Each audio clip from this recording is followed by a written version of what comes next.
Yo les postos, c'est Sacha, bienvenue dans cette nouvelle vidéo. Beaucoup se posent la question, les supporters parisiens et beaucoup d'autres gens se posent la question sur la future prolongation de Thiago Silva au Paris Saint-Germain. Donc Thiago Silva, ce qu'il faut savoir, c'est qu'il est arrivé au Paris Saint-Germain en 2012 en provenance de l'AC Milan pour 40 millions d'euros. Voilà, bon, il a créé un petit peu un empire au Paris Saint-Germain, hein. C'est le meilleur défenseur central qu'on ait actuellement. Voilà, on va pas dire que c'est Kipembe et Diallo, Kerrer qui sont les meilleurs milieux que lui. Même si Marquinhos, je pense que est vraiment performant à ce poste, mais malheureusement, il joue au milieu de terrain. Mais voilà, est-ce que Thiago Silva va prolonger au Paris Saint-Germain? Donc ce qu'il faut savoir, c'est que, admettons que Leonardo n'était pas au Paris Saint-Germain, Thiago Silva aurait déjà prolongé. Voilà, Nasser lui aurait déjà proposé la prolongation de contrat et il aurait déjà prolongé. Voilà, Thiago Silva est la grande copine de Nasser El-Khelaifi. Ce qu'il faut savoir, c'est que Thiago Silva s'est pas toujours bien comporté au Paris Saint-Germain et que dans le vestiaire, il est pas si apprécié que ça. Il est même peut-être détesté et le plus détesté du vestiaire. Voilà, c'est peut-être difficile à croire pour certains, mais c'est vrai. Par exemple, à l'époque, un David Luiz ne le supportait pas. Et on disait avant l'arrivée de David Luiz, il faut surtout pas mettre David Luiz et Thiago Silva à côté dans le vestiaire. Voilà, ils peuvent pas se voir, ils peuvent pas se blairer. Donc ce qu'il faut savoir aussi, c'est qu'à l'époque de l'histoire du match contre le Real Madrid en 2018, le match aller, où Emery décide d'appeler Thiago Silva et de lui expliquer pourquoi il ne jouera pas lors de ce match aller des huitièmes de finale contre le Real Madrid. Voilà, ce qu'il faut savoir aussi, c'est que Thiago Silva l'a très mal pris. Il l'a très mal pris parce que Thiago Silva était capitaine du Paris Saint-Germain à l'époque. Emery avait voulu tenter un coup de poker comme il l'avait fait un an auparavant contre le FC Barcelone, victoire du Paris Saint-Germain 4-0, où Thiago Silva, si je ne me trompe pas, était suspendu, et Kipembe avait fait un match complètement extraordinaire, où il avait complètement bloqué Messi, Suarez, Neymar, et il était entré dans la légende, hein. Et au match retour, on avait vu que Kipembe avait laissé sa place à Thiago Silva, et Thiago Silva s'était complètement fait caca dessus, comme beaucoup de joueurs ce soir-là, et on sait ce qui s'est passé après, hein, cette remontada 6-1, on va pas revenir là-dessus. Donc, quand Thiago Silva apprend qu'il n'est pas titulaire contre le Real Madrid, bah Kipembe lui est prévenu le matin même. Et Thiago Silva l'a très mal pris. Il l'a tellement mal pris qu'il est parti pleurer dans le bureau de Nasser El-Khelaifi, qu'il est parti aussi chialer dans son clan, près de sa femme, de son agent, de son clan, qui est parti directement balancer, faire la poucave à l'équipe. Donc l'équipe, eux, ils étaient comme un Euro Disney, comme un matin de Noël, ils avaient leur article du soir, et l'équipe avait déjà annoncé l'équipe du Paris Saint-Germain avant qu'elle soit officielle. Donc pour l'équipe, c'était tout bénef, super heureux, et on voit encore un petit peu le comportement de pleureuse qu'a Thiago Silva. Donc Thiago Silva, je le connais pas, hein, mais quand tu le vois comme ça, bon, faut pas suivre aux apparences, mais quand tu le vois comme ça a l'air d'être un gars, on va dire, quand même sympathique, gentil, et peut-être respecté, mais apparemment il n'en est rien. Voilà, apparemment il se fait insulter dans les vestiaires, il n'est pas du tout aimé. Beaucoup se plaignent du traitement de faveur qu'il a, par exemple auprès de Nasser El-Khelaifi. Voilà, apparemment lors de ce petit problème avec Emery, qui ne le met pas titulaire, bah, il est parti se plaindre. Et apparemment, bah, pour se pardonner, hein, monsieur Nasser El-Khelaifi lui aurait offert une maison. Donc c'est quand même un beau cadeau, hein. Si à chaque fois que tu te plains t'as une maison, c'est magnifique. Donc voilà, est-ce un capitaine de faire ça? Donc on a vu, hein, franchement, en tant que capitaine, les traitements de faveur qu'il a eu, est-ce qu'il les méritait? Je pense pas. Voilà, ce qu'il faut savoir, c'est que Thiago Silva, que ce soit avec le Milan AC ou le Paris Saint-Germain, n'a jamais fait de sa carrière ne serait-ce qu'une demi-finale de Ligue des Champions. Voilà, ne serait-ce qu'une demi-finale de Ligue des Champions. C'est un gars qui est très émotif, c'est un gars qui se plaint beaucoup. Qu'il soit pas respecté dans le vestiaire, ça me surprend qu'à moitié. Voilà, ça me surprend qu'à moitié. On a vu aussi que par exemple comme des Marquinhos qui sont quand même proches de lui, ou des Neymar, bah apparemment c'est les seuls qui les apprécieraient dans le vestiaire. Mais apparemment les Marco Verratti, les Draxler, les Cavani, bah ils peuvent pas le voir. Même si Cavani ça m'étonne un petit peu. Et ce qu'il faut savoir, c'est que pour ça que maintenant Nasser El-Khelaifi est dans l'ombre, avec tous les traitements de faveur qu'il a donnés à certains joueurs, que ce soit Zlatan, Lavezzi, Adrien Rabiot, Serge Aurier, Thiago Silva. Donc je suis désolé, il y a un moment donné, c'est pour ça que Leonardo est revenu. Et apparemment, Leonardo et Nasser Khelaifi ne peuvent pas se voir. Voilà, ne peuvent pas se blairer. C'est pour ça qu'il n'y a pas eu de conférence de presse quand Leonardo est revenu au Paris Saint-Germain. On pouvait s'attendre à une conférence de presse, Nasser à gauche, Leonardo à droite. Et Leonardo nous expliquait pourquoi il est revenu, quelles sont les ambitions du Paris Saint-Germain, quels sont ses projets à lui, dans le recrutement, dans l'institution, les choses à régler, le coach, le président, tout ça. Non, il n'y a pas eu de conférence de presse. Il n'y a pas eu de conférence de presse, et d'ailleurs, il n'y a eu aucune conférence de presse de aucun joueur. À l'époque, le Paris Saint-Germain, quand il recrutait un joueur, on le présentait en conférence de presse. Voilà, tu avais le joueur au milieu, tu avais Nasser à gauche, Leonardo à droite. Maintenant, on voit que Leonardo s'exprime tout seul. Nasser, on l'entend plus. Il n'est plus là. Il est soit à Londres, soit au Qatar. Il a été complètement mis de côté. Et apparemment, même au niveau du marketing, hein, c'est même pas lui qui s'occupe de ça. Apparemment, ce serait Jean-Claude Blanc, hein, qui fait du très bon travail, hein, avec les Accor Hotel Arena, le Rwanda, Air Jordan. Voilà, apparemment, Nasser Khelaifi ne fait rien, ne fait plus rien au Paris Saint-Germain. Il n'existe plus, en fait. Il n'existe plus. Et apparemment, avec toutes les bananes qui se traînent, hein, que ce soit les trucs de corruption, par exemple les championnats du monde d'athlétisme, qui apparemment auraient été corrompus, voilà. Il a plein de casquettes derrière la tête, plein de bananes qui se traînent. Donc peut-être qu'il va être mis en examen. Donc on ne sait pas s'il va rester encore longtemps président du PSG. Après il a beaucoup de problèmes, hein. Il paraît que c'est un gars très important, hein, au Qatar, on le sait très bien. Mais il connaît pas grand-chose au football, Nasser Khelaifi, hein. Je sais même pas s'il connaît la règle du hors-jeu. Il faut savoir aussi qu'il a perdu sa maman l'année dernière, donc voilà, ça peut aussi expliquer certaines choses. Il a beaucoup d'enfants aussi, donc voilà, il est pratiquement maintenant tout son temps à Londres ou au Qatar, à Doha. Même au parc, on le voit même plus, hein, on voit souvent, on le voit quand même, mais moins souvent qu'avant, je trouve. Mais voilà, Leonardo est revenu parce qu'il sait qu'il y a des choses à régler et qu'il a retrouvé le club dans un état lamentable. Et ce qu'il faut savoir, c'est que si Leonardo n'était pas là, Thiago Silva aurait déjà prolongé. Mais Leonardo a dit non, c'est plus comme ça maintenant. Plus personne est au-dessus de l'institution. Et le problème, c'est ce qui me dérange maintenant. Bah, ce qui est bien, ce qu'il fait Leonardo, hein, c'est très bien.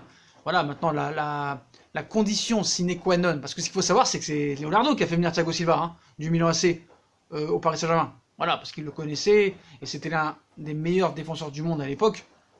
Maintenant qu'on me dit qu'il l'est toujours, non, je dis non. Voilà, je dis non. Donc ce qu'il faut savoir, c'est que Leonardo lui a donné des conditions, c'est simple, si tu veux prolonger 1 ou 2 ans au Paris Saint-Germain, donc lui, Leonardo serait plus pour une année supplémentaire, hein, plus une en option, lui, Thiago Silva veut 2 années sec, c'est-à-dire jusqu'en 2022. Donc, Leonardo, la condition sine qua non donnée à Thiago Silva pour lui promettre sa prolongation, c'est enfin de porter ses couilles en Ligue des Champions. Enfin. Parce que moi, on me dit, ouais, tu t'exagères, il a porté ses couilles contre City en 2016, contre le Barça en 2013. Oui, d'accord, bah c'est bien. Et contre Chelsea en 2014, et contre le Barça en 2015, et contre City en 2016, et contre le Barça en 2017, et contre le Real Madrid au match retour en 2018, et contre United en 2019. Elles étaient où ces couilles? Elles étaient très loin, en tout cas, très très loin. Voilà, c'est un joueur qui porte pas ses couilles, à part dire excuse, on n'a pas entendu grand chose. Tous les ans, c'est le même discours. Regardez les interviews d'après-match d'élimination en Ligue des Champions depuis 2013 ou 2014. C'est exactement la même phrase. C'est la même interview donnée aux journalistes. Donc à un moment donné, le mec c'est un capitaine. On a vu qu'au Brésil, il a été écarté quand même du groupe pendant quelques années. Je crois entre 2015 et 2017, si je me trompe pas. Il a pu être sélectionné par l'ancien sélectionneur. C'est parce qu'ils pouvaient plus le voir dans le vestiaire. Ils en avaient marre que le gars ne porte pas ses couilles. Il avait des comportements aussi très gamins, quoi. Il faisait des caprices dans le vestiaire, il ne pouvait plus le voir. Voilà. Certains joueurs dans le vestiaire ne pouvaient plus le voir. Voilà, ne pouvaient plus le sentir. Pareil pour certains de la fédération brésilienne. Et voilà, dans le clan, dans le vestiaire parisien, on se demande pourquoi lui a un traitement de faveur plutôt que les autres. Voilà. Donc c'est bien beau de cracher sur Neymar, sur Marco Verratti, il chie sur le club. Thiago Silva, il chie pas sur le club, pas du tout. C'est pas ce qu'on dit. Il aime beaucoup le Paris Saint-Germain. Mais s'il faut pas oublier, comme beaucoup de joueurs d'ailleurs, pas que lui, au bout d'un an, après son arrivée au Paris Saint-Germain, même 6 mois après, il voulait retourner au Milan. Comme Zlatan voulait retourner au Milan. Comme Marquinhos voulait partir, même il y a un moment, il voulait aller à Barcelone carrément en 2013, Thiago Silva. Faut pas l'oublier ça. Faut pas l'oublier. Et il faut avoir de la mémoire. Donc, ce qu'il faut savoir aussi, c'est que voilà, il n'a pas vraiment confiance en Leonardo pour la prolongation. il sait très bien que la condition, c'est qu'il soit performant sur le terrain, dans l'état d'esprit aussi, en portant ses responsabilités auprès du club et de ses joueurs. C'est lui qui doit diriger l'avion, qui doit piloter. Et rappelez-vous ce qu'avait dit Neymar dans l'interview de France Football quand il nous explique que c'est pas forcément une preuve que t'es le brassard. Voilà, t'as pas besoin du brassard pour être capitaine. Voilà, c'est ce qu'il a dit Neymar. T'as pas besoin du brassard pour être capitaine. Et regardez un petit peu le lobby que fait Thiago Silva pour pouvoir prolonger. Il a jamais autant dit cette année qu'une autre année qu'il adorait le Paris Saint-Germain. Qu'il est français, qu'il est parisien. Même sa femme a parlé. Voilà, maintenant le mec est français, il est parisien. Il est même plus brésilien, le gars. Il est même plus brésilien. Voilà. Donc il fait un lobby assez incroyable pour pouvoir prolonger. Mais je pense que ça suffira pas parce que Leonardo, il est pas né de la dernière pluie. Il est pas naïf. Il est pas naïf. Voilà. Maintenant, il sait que maintenant le principal intérêt au Paris Saint-Germain, c'est de retrouver une droiture. Voilà, parce que Paris Saint-Germain, ce qu'il faut savoir, est la risée du monde. À l'heure où on parle, est la risée du monde. Surtout après ces 2 remontadas et après des choses qui se sont passées en donnant des passes droits à des joueurs. Comment tu peux payer une maison à un joueur, tout ça parce que un entraîneur l'a pas mis titulaire. C'est scandaleux. Et moi, je comprends pourquoi certains joueurs se plaignent. Certains joueurs se plaignent. Et c'est complètement crédible et cohérent. Voilà. Il y a un moment, on pense à son remplaçant, ça va être dur de le trouver aussi. Parce que des remplaçants à Thiago Silva, bah sur le marché, t'en as pas tellement. T'as du Koulibaly, t'as du Skriniar de l'Inter de Milan. Mais ces mecs-là, il va falloir les payer. Et t'as un fair play financier derrière. Même si le fair play financier, le Qatar en rigole, hein, il se marre tous les jours. Mais voilà, n'oublie pas que t'as 70 millions ou 65 millions donnés à Icardi. T'as des latérales gauche à acheter, un numéro 6, et le défenseur central, bah voilà, Koulibaly c'est pas cadeau, même s'il n'est pas au niveau de l'année dernière, même si Naples peut le brader, voilà, il faut trouver un remplaçant. Donc malheureusement, Thiago Silva le sait, et si Paris ne trouve pas de remplaçant, il va peut-être être obligé de garder Thiago Silva. Voilà. Donc il y a beaucoup de choses qui peuvent se passer. En tout cas, tout ce qu'on peut vous dire, c'est que Leonardo et Nasser, le dialogue est rompu. Le dialogue est aussi rompu entre 80% du vestiaire parisien et Thiago Silva. Thiago Silva, on lui reproche ses traitements de faveur, on lui reproche de ne pas prendre ses responsabilités, on lui reproche de ne pas prendre ses coups. Donc pour moi, si on parle d'une prolongation à l'heure actuelle, je dirais du 65-35, du 65 non, du 35% oui. Voilà. Et maintenant tout ça c'est terminé. Leonardo a remis les choses dans l'ordre. Il est arrivé au Paris Saint-Germain, il avait dit, mais en interne, hein, c'est une source en interne qui l'a dit. Quand il est arrivé au PSG et qu'il a vu tout ce qui se passe là, il a dit, c'est incroyable comment ce club est devenu. C'est un bordel sans nom. C'est un bordel sans nom. Et c'est pour ça que le gars a été rappelé, c'est pour remettre de l'ordre dans tout ça. Donc voilà. Est-ce qu'il faut prolonger Thiago Silva? Je ne sais pas. Je ne sais pas réellement. Parce que déjà, il faut trouver un remplaçant. Et ça va être dur. Ça va être dur de trouver un très grand remplaçant.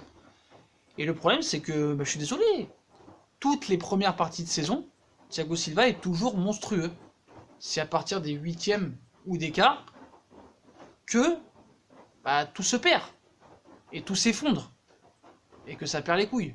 Donc au début de saison, c'est bien. On s'emballe, ça y est, on repart sur un nouveau cycle. Ça y est, c'est la bonne année. Ça y est, là, c'est sûr, c'est bon, il va enfin porter ses responsabilités. Et non, on ne voit toujours pas ça. Et tant qu'on ne verra pas, et là, ce sera sa dernière chance. C'est sa dernière chance de prouver peut-être qu'il est l'un des meilleurs top 5 défenseurs centrales du monde. Prouve-le. Prouve-le et dirige ton avion. Dirige ton bateau. Parce qu'à un moment donné, voilà, on attend. On attend des gros matchs de référence, même s'il y en a déjà eu. Il y en a déjà eu des matchs de référence de Thiago Silva en Ligue des Champions. Ne serait-ce qu'en poule. Mais, en élimination directe, il n'y en a pas eu tant que ça. Je pense que ça se compte sur le doigt d'une main. Voilà. Puis voilà, Nasser, c'est bien beau, mais quand on voit aussi le dossier Aurier, comment il a été géré, tu traites ton entraîneur de fiotte, on te met en CFA et tu le ramènes. Et tu obliges Laurent Blanc à te mettre titulaire. C'est pour ça que je te dis qu'au Paris Saint-Germain, Leonardo en directeur sportif, c'est très bien. Et il va falloir un coach. Mais un coach vraiment avec une autorité exemplaire, un fou. Il faut un fou, un barge. Un mec qui n'a pas peur de te mettre des grandes stars sur le banc. Un mec qui n'a pas peur qu'à la première incartade, tu dégages. Voilà, c'est ça qu'il faut, Et s'il y a la fusion grand coach, grand directeur sportif avec Leonardo, ça peut amener des choses intéressantes. Mais voilà, tout ce qu'on sait, c'est qu'on peut vous dire que dans le vestiaire, Thiago Silva n'est pas du tout apprécié, malgré les apparences. Voilà, il n'est pas du tout apprécié par le vestiaire. Leonardo et Nasser, ça s'entend pas. Nasser est complètement disparu de la circulation.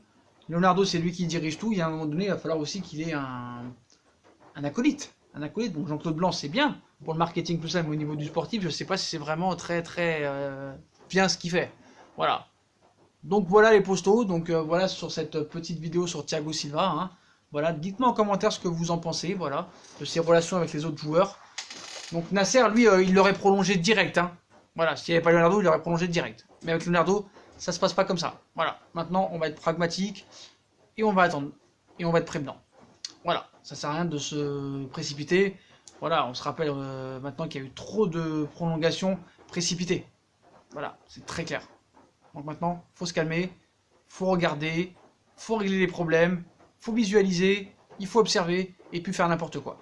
Voilà les postos. Dites-moi en commentaire ce que vous pensez de la future prolongation de Thiago Silva.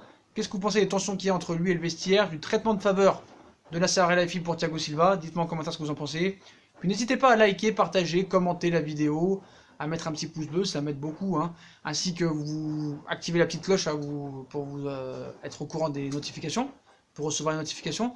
Puis comme d'habitude, hein, on nous rejoint sur nos différents réseaux sociaux, Instagram, Facebook, Snapchat, Twitter, ainsi que sur Utip, hein, si vous voulez faire évoluer la chaîne en regardant les pubs gratuitement, ou faire un petit don. Voilà les postos, je vous souhaite une très bonne vidéo à tous, et à très vite pour une nouvelle vidéo les postos. Tchuss!